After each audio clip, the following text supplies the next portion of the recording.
तो दोस्तों इस वेब सीरीज के पार्ट 1 में आप लोगों ने देखा था कि जानवी धोखे से योगेश के साथ शादी तो कर लेती है, लेकिन हनीमून की रात पर योगेश इसके साथ सुहाग रात बनाने की तो बहुत दूर की बात है, इसको छूना भी पसंद नहीं करता और अकेले ही नीचे फर्श पर सो जाता है। उसके बाद जानवी को भी मायूस होकर अकेले ही बेड पर सोना पड़ता है। आप सुबह होती है, जानवी अपने पति को बोलती है कि आज तुम्हें मेरे लिए बैंगन का भरता बनाना है, क्योंकि मुझको बैंगन का भरता खाना बहुत पसंद है और इसमें स्वाद होना चाहिए। अगर मुझको स्वाद नहीं आया तो तुमको पता है कि मैं तुम्हारा क्या हाल करूंगी। अब दोस्तों क्योंकि योगेश को तो खाना बनाना नहीं आता, फिर भी ये खाना बनाने के लिए किचन में आता है तो पता चलता है कि किचन में तो पहले ही संगीता खाना बना रही है, जो इसकी सलज होती है। तो संगीता इसको बोलती है कि तुम टेंशन मत लो, खाना बनाने में मैं तुम्हारी मदद करूंगी, उसके बाद तुम अपनी बीवी को जाकर खिला देना। अब योगेश देखता है कि संगीता के हाथ पर एक बहुत बड़ा जख्म बना हुआ है और इसके हाथ से खून बह रहे हैं। योगेश समझ जाता है कि मेरी तरह संगीता को भी इन लोगों ने यहाँ पर कैद करके रखा है और इसके साथ भी जबरदस्ती शादी की है। उसके बाद योगेश संगीता के हाथ पर मरहम लगाता है तो संगीता बोलती है कि तुम ये क्या कर रहे हो,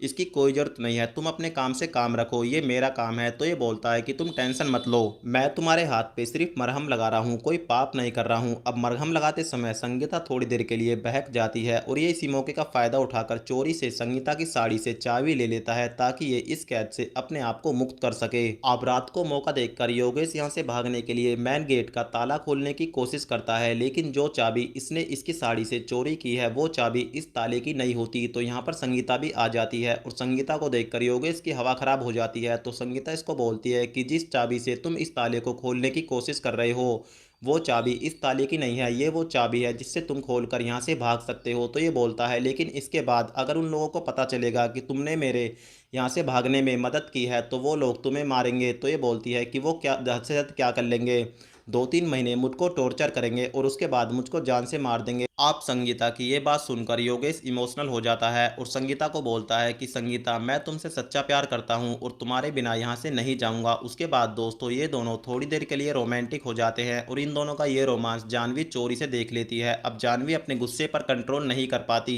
आप जानवी योगेश को बोलती है कि अब तुम वो वाले योगेश नहीं हो जिससे मैंने कॉलेज के दिनों में सच्चा प्यार किया था, अब तुम एक धोखेबाज इंसान हो और एक धोखेबाज इंसान का मरना बहुत ज़रूरी है। तो यहाँ पर पता चलता है कि संगीता भी गद्दार निकलती है, क्योंकि ये भी इन लोगों के साथ पहले ही मिली हुई है, क्योंकि इसने जानवी को पहले ही बता दिया था कि योगेश सिर्फ हम दोनों का इस्तेमाल कर रहा है। अब ये दोनों औरतें योगेश पर चाकू से वार करती हैं तो योगेश अपने आप को बचाने की कोशिश करता है। तो इतने में हम देखते हैं कि जानवी का भाई भी आ जाता है। उसके बाद ये तीनों एक साथ मिलकर योगेश को जान से मार देते हैं और कहानी यहीं पर समाप्त हो जाती है।